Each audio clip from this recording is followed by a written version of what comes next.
जब साथ रहे के कैल जानू बात गे,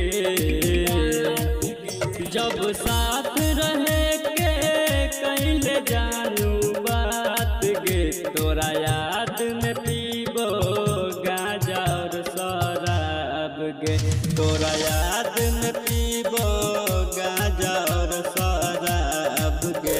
नहीं सोचल हलियो करबे ऐसन घाट गे, तोरा याद में पीबो गांजा और शराब गे, तोरा याद में पीबो गांजा और शराब गे।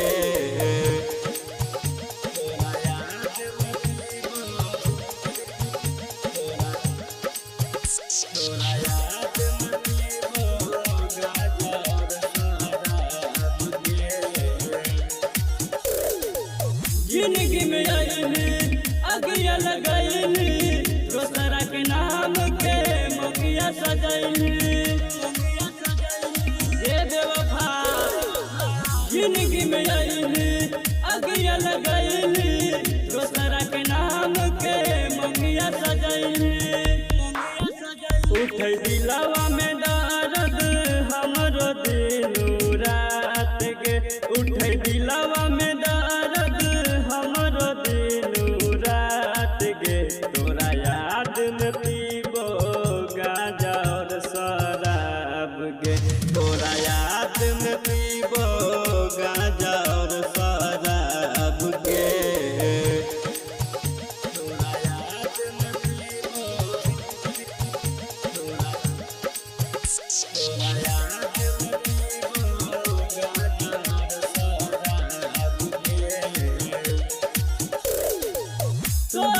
मिल गेलौ नया रमरत गे, हमर तो जिंदगी कैले न रत गे, ये बेवफा। तोरा तो मिल गेलौ नया रमरत गे, हमर तो जिंदगी कैले न रत गे। कह गेलौ सचिन आमुद के बर्बाद गे, कह गेलौ धीरज माफिया के आवाज गे, तोरा याद में पीबो गांजा और शराब गे, तोरा याद में पीबो गांजा और शराब गे।